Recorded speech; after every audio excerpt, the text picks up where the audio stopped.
Salut les copains, allez aujourd'hui je vous gâte avec une vidéo avec deux thèmes. Le premier thème, je vous présente la marque Tri-Fly. Je vous présente ça tout de suite. Et le deuxième thème, j'aborderai le thème sur les huiles. Quelle est la meilleure huile pour votre paramoteur? Dans la catégorie des marques de frein qu'on peut porter au quotidien, qu'on peut porter en vol et qui est assez stylé, moi je vous propose de découvrir la marque Tri-Fly. La marque Tri-Fly, c'est une marque polonaise assez sympa qui a une gamme complète de produits à la fois pour mettre au quotidien mais surtout pour voler. Bon, ils ont des casquettes assez sympas. Pour le haut, ils ont des lycras manches courtes, des lycras manches longues, ils ont des suites à capuche, ils ont des lycras à capuche. Ils ont des vestes, ils ont des doudounes, ils ont des soft shells. Donc toute une gamme super sympa que vous pouvez soit porter au quotidien, soit porter en vol. Ce qui est sympa, c'est que le prix est assez correct, que la qualité est globalement pas mal et que la sérigraphie et le style est vraiment chouette. D'autant plus que vous pouvez personnaliser les fringues puisqu'ils vous livrent en fonction de ce qu'ils ont ou à la commande si vous commandez une sérigraphie particulière. Exemple de produit de chez Tri-Fly, le petit lycra à manches courtes, super agréable à porter. Le lycra c'est élastique, ça tient chaud. Ce qui est sympa en été, vous pouvez mettre ça. La semaine dernière 22 degrés, moi je vole avec ça, donc c'est nickel. Vous pouvez voir un peu les couleurs, c'est vraiment pas mal. Hop, autre produit qui est proposé, que je vous propose, que je possède, c'est le petit suite à capuche. Donc ça c'est pas fait pour voler, mais c'est un suite qui tient déjà super chaud. Dedans il est un peu rembourré, c'est un petit peu dufteux. Donc ça c'est nickel pour l'hiver. Hein, le style il est vraiment pas mal. Sérigraphie. Donc là c'est une sérigraphie paragliding, il a la même chose en paramoteur. En tout cas moi, écoutez, j'aime bien la couleur, j'aime bien le style, j'aime bien la coupe. Donc ça c'est pas mal. Ce qui est sympa aussi, c'est que Tri-Fly propose des bas, et ça c'est plutôt rare. Donc vous avez des bas lycra que vous pouvez porter en dessous d'un pantalon ou tout simplement pour voler. Vous avez aussi le pantalon de paramoteur, donc pantalon que j'ai eu il y a pas longtemps. Donc assez sympa. Bon, c'est la matière, c'est un peu coupe-vent, un peu plastique. Je ferai pas une grande eau avec, c'est peut-être un peu transpirant, mais une fois qu'on est en l'air, c'est nickel. Petit renfort au genou. Ici vous avez petit scratch. Vous voyez la coupe derrière. Écoutez, c'est pas mal. Vous avez un petit élastique au pied pour maintenir le pantalon en bas. Et vous avez ici un petit élastique qui permet d'avoir les chevilles au chaud si vous êtes en basket. Allez, je fais un peu de pub pour le pantalon parce que c'est vraiment pas mal. Vendu avec le pantalon, vous avez une petite sacoche. Donc petite sacoche qui va s'accrocher ici avec des passants que vous pouvez accrocher à la ceinture. Donc sur le pantalon, vous avez un scratch côté droit, vous l'avez pas côté gauche. Donc ça vous pouvez le porter avec le pantalon ou avec autre chose. Donc super intéressant, petite sacoche avec la sangle qui vient s'accrocher sous la cuisse. L'avantage c'est que sur cette petite sacoche vous avez une petite patte qui vient se clipser sur des boutons pression. Et là-dessus, une fois fixé sur la cuisse, vous affichez, vous scratchez ce que vous voulez. Moi j'ai une coque de téléphone, hop, directement je peux la scratcher en vol. J'ai aussi mon Vario que je peux scratcher aussi dessus. Donc en fait, j'ai tout en vol avec cette petite pochette. Dedans, vous pouvez mettre une paire de gants, vous pouvez mettre un petit peu de matos de bricolage, une bougie, un mouchoir, de quoi manger, de quoi boire. Vous n'êtes pas très grande, vous ne pouvez pas tout mettre en même temps. Mais en tout cas, ça c'est vraiment pas mal et c'est vendu avec le pantalon.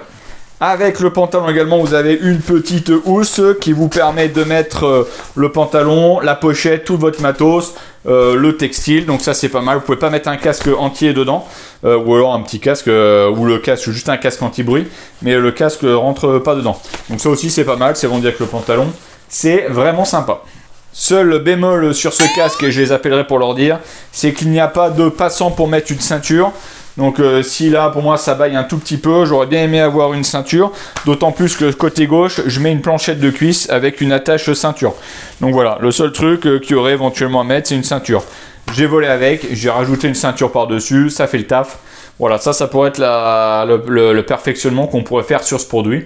Sinon ça vous fait un équipement de vol, donc le pantalon, après vous mettez ce que vous voulez, vous pouvez mettre un pantalon de rando, ce que vous voulez. Bon voilà, il propose. Moi je trouve que en plus c'est stylé. Voilà. Bon, après les oiseaux ils s'en foutent du style, mais en tout cas ça vous fait la tenue de vol sympa que vous pouvez mettre pour aller voler et faire quelques photos. Tri-Fly propose également des combinaisons de vol. Donc là, il faudrait que j'essaye, hein, des fines, des grosses, des plus épaisses, je pense. Peut-être dans la même catégorie de tissu que le pantalon.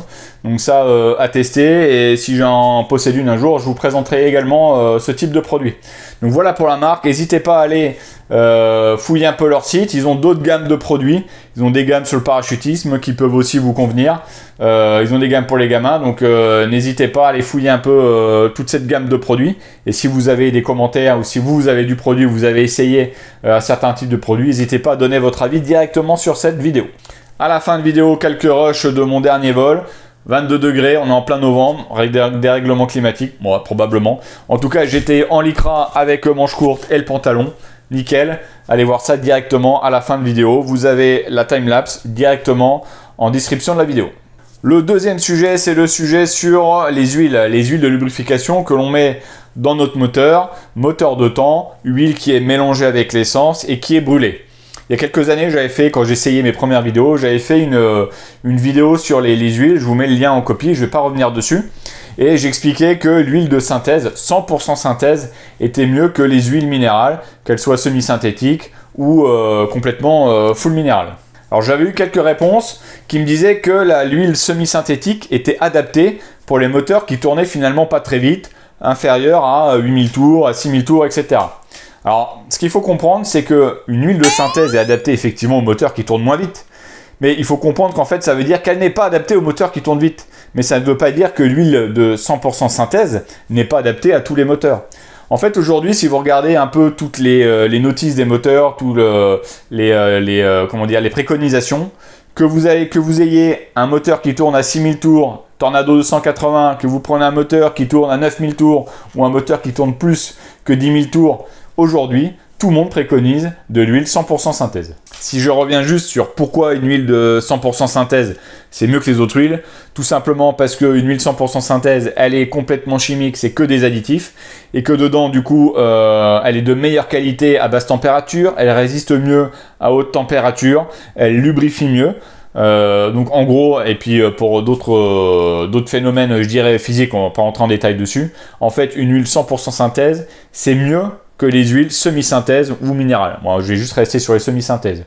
Et je vous montrerai après sur la gamme de prix, c'est pas plus cher qu'une huile semi-synthèse. Rappel de à quoi sert notre huile de lubrification. L'huile de lubrification, dans le fonctionnement d'un moteur de temps, ça ne sert pas qu'à lubrifier le piston et à être dégagé par l'explosion du moteur. Je rappelle que l'huile de mélange de nos moteurs de temps arrive par le réservoir, vient lubrifier votre vilebrequin et vos roulements avant d'aller dans la chambre de combustion et d'être explosé pour faire fonctionner le moteur. Pourquoi je vous dis ça? Parce que souvent, on voit sur les forums où les gens se posent la question de est-ce que je peux mettre moins d'huile dans mon moteur? Est-ce que je peux faire un mélange à 2,5, enfin à 2 au lieu de 2,5, voire un peu moins? Alors, quelle est la raison? La raison de réduire l'huile, c'est quoi? C'est de moins encrasser le moteur. On verra que ça ne sert pas vraiment grand chose. La raison, c'est quoi? C'est de faire des économies. Bon, pareil, c'est pas des grosses économies. Par contre, moins vous mettez d'huile dans votre essence, alors votre moteur il fonctionnera, hein. Vous mettez les kartings, certains kartings de compétition tournent à 1,1 à 1,2%. Donc votre moteur il fonctionnera certainement. Après avec un bon réglage de carburateur et de mélange et une bonne vérification, il se peut que ça tienne. Le problème c'est que moins vous mettez d'huile dans votre mélange, moins vous encrassez encore, mais surtout moins vous lubrifiez tout ce qui est partie roulement.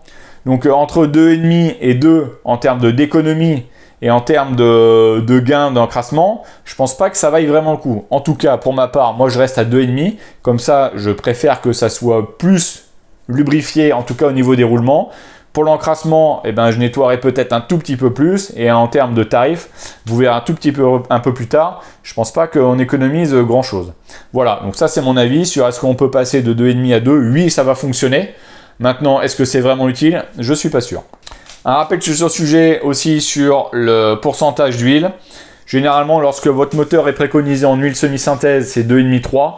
Si vous basculez en huile synthèse, vous réduisez de 0,5. Donc si vous êtes à 3 et que vous passez en huile synthèse, comme c'est plus performant, vous pouvez vous permettre de passer à 2,5. Si vous êtes en 2,5 semi-synthèse, mais il n'y en a plus beaucoup, vous pouvez vous permettre de passer 2 en synthèse. Maintenant, après, un 2.5, c'est standard. 2.5 standard, ça ne vous fait pas perdre énormément de puissance. Je dirais c'est imperceptible pour le paramoteur. Et je rappelle que nous, on n'est pas un karting. Donc, c'est-à-dire qu'on ne gagne pas en puissance, on ne va pas gagner en vitesse. On va monter un tout petit peu plus vite. Mais alors, à mon avis, c'est à peine mesurable. Et on va réduire la lubrification. Tiens, petite question. Comment vous faites votre mélange? Est-ce que pour 10 litres, si on prend 2,5, pour 10 litres, ça revient à 250 ml d'huile. Est-ce que vous mettez un jerrycan de 10 litres et ensuite vous rajoutez 250 ml d'huile?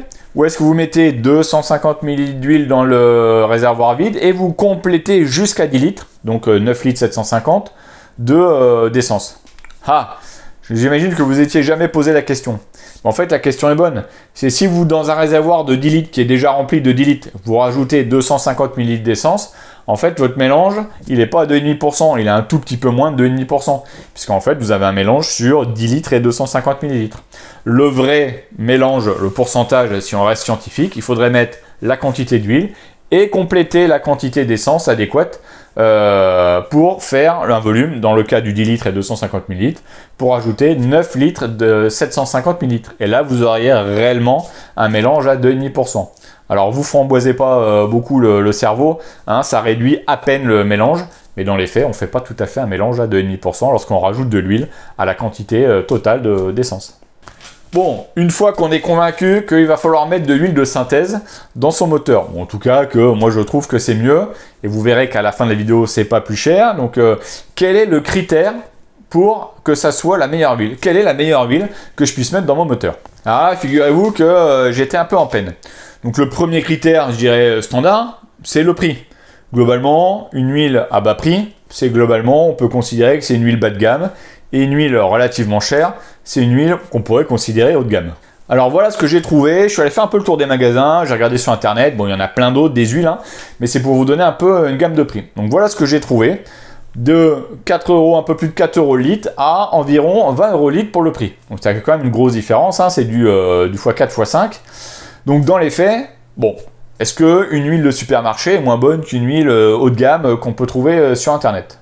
Quelle est la différence entre une huile de supermarché et une huile haut de gamme que l'on va trouver dans des magasins spécialisés ou sur internet? Donc je me suis bien dit, il doit bien y avoir des caractéristiques d'huile. Donc j'ai commencé à regarder les différentes caractéristiques d'huile qui existent pour nos moteurs de temps. Attention, hein, je rappelle bien, là je parle pas du tout des huiles pour des moteurs 4 temps qui n'ont rien à voir en termes de normes et en termes d'utilisation. J'ai trouvé 3 classifications d'huile, en tout cas 3 catégories, 3 gammes de classification d'huile. La première, c'est la Jazo. D'accord? Vous avez la signification à côté et vous avez différents niveaux A, B, C, D. Ok? La Jazo, je prends ma petite note, ça permet de classer sa qualité d'huile en termes de lubrification, ça tombe bien, c'est un peu son but. En termes de résistance aux hautes températures, je rappelle qu'une huile, plus elle va chauffer, plus elle va perdre de ses qualités.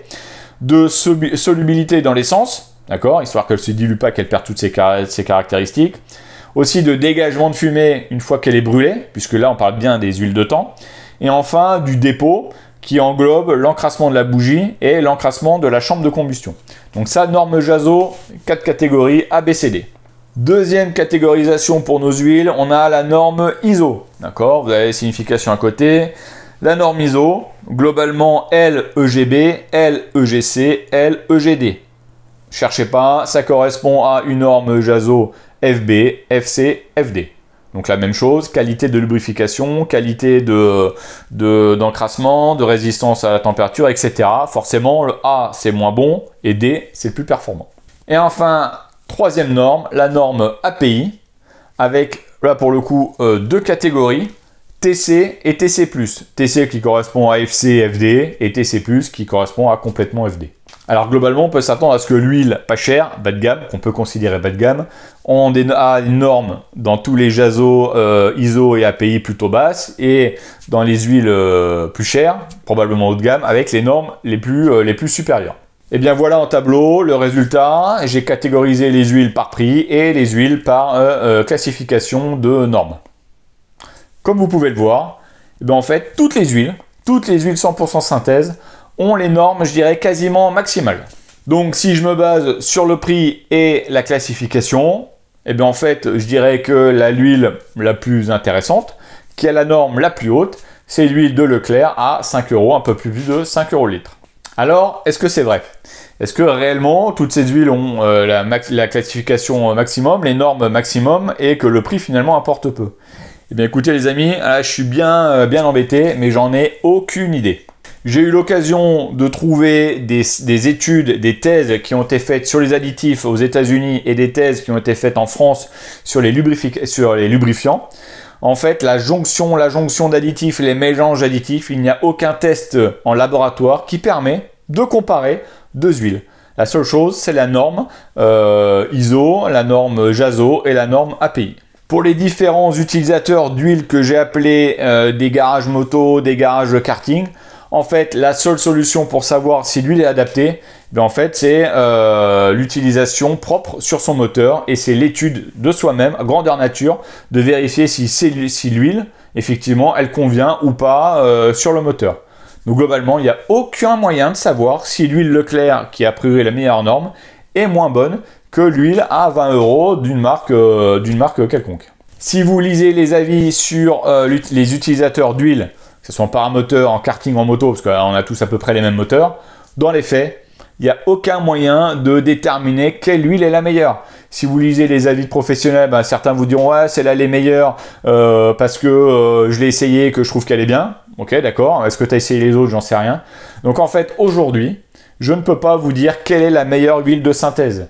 Donc moi, jusqu'à là, j'utilisais des huiles à plutôt proche de 20 €. Mais je pense que je vais essayer l'huile de Leclerc, la Tech 9, à 5 €.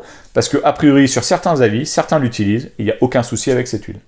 Alors pour finir, un petit calcul simple de l'économie qu'on peut faire en utilisant une huile à 5 € ou une huile à 20 €.